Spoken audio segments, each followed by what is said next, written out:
Hola amigos de Wine News TV Puerto Rico, me encuentro con el señor Mike Heliotes de Vine Cliff Winery de California, traído a Puerto Rico por los amigos de Bespoke Selections, el amigo Rey Reyes, su esposa Diana y todo el personal que trabaja con ellos. Estoy muy entusiasmado de probar estos vinos, son unos vinos que ya han conquistado el mercado aquí en Puerto Rico, gustan mucho, sé que Mike va a estar en unos eventos aquí con los consumidores. Mike, so good to have you here. Pleasure. Thank you for the Thank you for opportunity. having me. We were talking off camera and you have the same birthday as my kid. You were born on January 9th. Fabulous. January 9th is a good day. That's great. So Yayito, when you see this in the future, I know you're here somewhere, but you're going to remember that this guy was born. Yeah, you can hear him right there. Hello. Yeah, hello to you. So Vine Cliff, tell me a little bit about the winery, the team behind it, the philosophy, how long you guys been around, and what's it all about? Absolutely. Vine Cliff, actually one of the oldest wineries in Napa Valley. It was established in 1871, so said to be one of the very first wineries. We go by our bond number, which is bond number 9 at this point. Oh, nice. The winery had an incredible amount of success in the early years, but it only lasted 29 years. Okay. Basically, Thomas Tucker and George Burge were the two gentlemen that bought the property as a land grant from George C. Yount, which many might know by the name of Yountville. Yep. They purchased it and immediately went to work on building what was Napa Valley's largest winery at that time. They built a 4-story, 18-room winery. Wow. That was basically set more so for the social elite set from San Francisco to come visit and see what was starting. When was burgeon this? in What Napa year is Valley. this again? That would have been in 1871. Oh, God. Yeah. So, again, with all that success, short-lived. Both Thomas Tucker and George Burge died within a year of each other. And one other gentleman came in 1890 to save it, and his name was Colonel John Fry. And John Fry was a very wealthy businessman who made all of his earnings in Nevada under silver mining. He also happened to be a very affluent businessman in San Francisco. He was tied into a lot of the banks of California and San Francisco in particular, and happened to be on the board of directors for a little tiny company called the Napa Valley Wine Company, which is a big deal. Yeah. We were brought in, Vine Cliff was brought into the Napa Valley Wine Company's fold as the premier winery of that time. Philosophically, we're making wines, avoiding utilizing pumps at any station. So we're looking for texture, balance. We want there to be, let's give it a sense of place, terroir, if you will. But going back to the historical reference of it, we basically had a little time period where Vine Cliff disappeared off the map. From 1901, Colonel John Fry had passed away, and the winery went into disrepair for the next 84 years. Oh, okay. So you guys made a comeback in the 60s? Actually, 85. 85, So okay. Nell and Chuck Sweeney purchased the property in 85. We rebuilt the original structure, which was just the base. The base of the winery was stone at that point.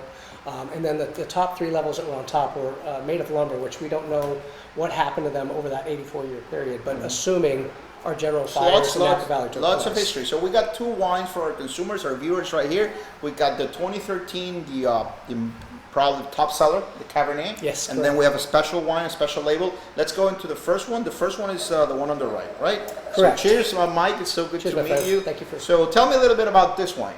Well, first of all, it's a 2013 Oakville Estate. Is our flagship wine. This is what people know us by.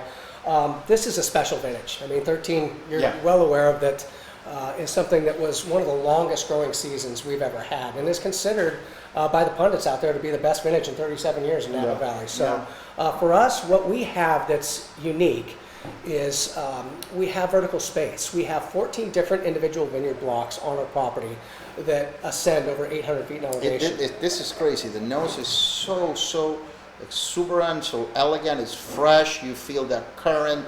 You feel that pepper. And then you get that mint, that menthol. It's so elegant.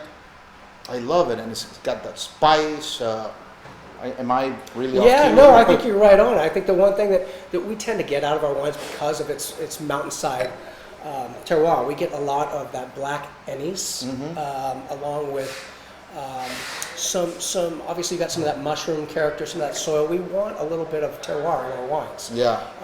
Thankfully, we have an 800-foot elevation gain, and you're going to get that out of these. Some graphite notes that are for sure. prevalent. The graphite, some earthy notes, some But this is some mint. certainly a special wine for us. It's basically a Bordeaux Cabernet Sauvignon. So 93% Cab, followed by Cab Franc, Petit Verdot, and Malbec, and 22 months aged in 65% new French oak. And this is a wine that took 2 years in bottle prior to being released. And most people are releasing 18s and 19s at this point, and there was good reason we held back on this wine, as you can see. It's beautiful. Let's take it a little whirl there.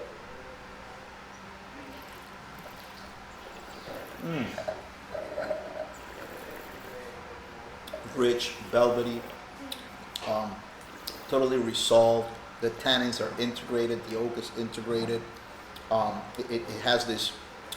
It's yummy without being jammy, and everything is sort of in place where it should be. I think it'll have a long life ahead of it, but it's very, very well made. It's right on the center. You know, you got a lot of cabs that are very opulent and, you know, a little bit pornographic, bombastic wines. Sure. And then there are others that are a little bit more diluted, more thin, more perhaps an homage to Bordeaux. This wine right here really knows how to control its power because it's got that mountain fruit. It's very good. Very, very well made. In terms of food pairing for people out there who may come and purchase this from the Bespoke crowd, what would you pair this with? Well, I think some of our best directions are always going towards the higher end of steakhouses. You're going to see that it has this ability to have this chewiness to it that you know, commands to have some food with it. So certainly game meats are going to go very well with it, but steak and you can do so many different things. Anything that you're utilizing, some of those roasted vegetables, things like that. It's really tailor made for food. I mean, this is an acid wise balance. That's what we're looking for, and the reason why we work so hard to. It's right there. I mean, it feels fresh, but it's obviously a wine that's very robust, and it has grace, it has balance.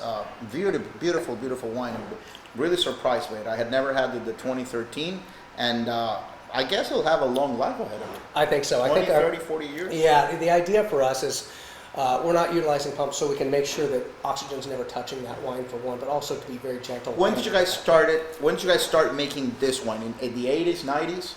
Yeah, this was actually the first wine that was ever produced was right after 91. So how are they drinking? The mid-90s? Yeah, they're still holding up quite well. Obviously, you take care of these wines. Yeah. They're 800 feet elevation, volcanic soils. It gives you, you're going to get a wine that's going to lay gives down. you rumble. Yeah. Let's go to the second label. So this is a treat. This is something brand new. I love the Phoenix. I love the colors of the label. What can you tell me about this beautiful new product you have? Yeah, this is a Vine Cliff 2017 Napa Valley Cab. In 2012, we ceased making the Napa Valley tier, and it was truly because it was something that we were losing money in doing, quite honestly. If you know the area, we're surrounded by Dalla Screaming Eagle, Colgan, Ovid. It is certainly an area that grapes become costly. At that point, trying to do a lower tier price point with the price in grapes of your very difficult to do. So the wine went away in 2012. I've been fighting to get it back with the family for almost 4 years, and this is a result. Tell me about that. Who are the owners again? Nell and Chuck Sweeney. Okay. And basically, in talking to them every year, I would bring this up. I say we have a different demographic that we need to have a lower tier price point. And every year I get the same answer. And it was always no, it just didn't make sense financially. Until it did. Until it did, because I put all marketing dollars towards this instead of doing it out in the place. I wanted to have a wine that was beautiful but also approachable, and this is this is a different animal. Obviously, the first one I think it's a little bit more on the elegant side, perhaps made for the long haul. Not that it isn't, but this is more approachable. Sure. More, I guess, a little bit more juicy. Well, what we did with this wine is number one, it's 100% Cabernet Sauvignon, which is not always the case, but we loved the Cabernet Sauvignon so much on its own in 2017 that it really didn't need any other components with it. But in order to get the wine that I wanted to do, I had to pull from blocks from our Oakville estate and then our top tier private stock to get this done. This is a fire vintage. This is a fire vintage, and for us it was very advantageous because we had those 8 days over 100 degrees. Yeah. For a lot of people it was problematic. I will tell you that our yields were way down. Did being on the mountain help out? Well, yeah, because we have different mesoclimates and microclimates and different facing. So some that really were, directly facing that western slope were getting, really cooked. And for us, it caused us to pick 9 days prior to the fires because of that heat. 8 days over 100 degrees, we had some issues because you think about our steep terrace, you're going to get some blocks and maybe rootstock that didn't handle that. I love the finish is quite long, and I love the bitter chocolate here. the cocoa. I mean the toastiness from the barrel. It's a beautiful wine. In terms of price, is it more affordable than the first one? It is definitely more affordable than the first one. And again, we only made 1,200 cases of it. The Vine Cliff Estate, we're sub 5,000 total case production, so it's all very small. But this one, again, was made so, in particular, I could have options for that lower tier and get into the places that we need to be without commanding, 125, 185 a bottle. Yeah. So this is what, 70? This retails for 80, 85. What? How long? $80 or $85. Okay, that is a retail price point. That's a very good price considering the neighbors and the neighborhood and the grapes that your peers grow. Let me ask you about, and this is the last question. I know you just got in and are quite tired. The Puerto Rico market, the Puerto Rico consumer. You've been here before. How do you stock them up, or how do you? What's your read of Puerto Rico as a wine destination for wineries? Yeah, it's been fantastic for me. Quite honestly, when I first started coming out here for business, it was a bit of a surprise, Yeah. and it's still seemingly year after year.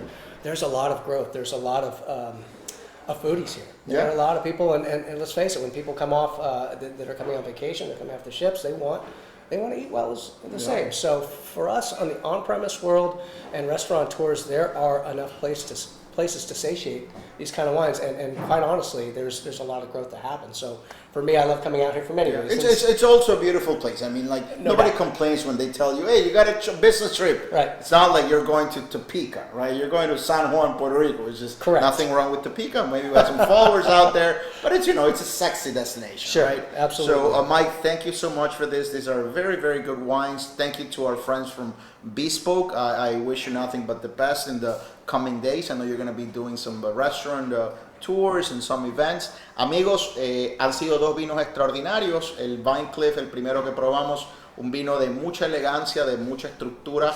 Es un vino que I think it's under $100, the first one here, right, in the market. The first one? Yeah, it's 110, around there. Retail, it's going to be 185 on the first one. Okay. However, I will tell you, in Puerto Rico, you're going to find this wine much cheaper than you will anywhere in the U.S. Exactly. Here, it's a little cheaper, and I'll explain that. All the love for us.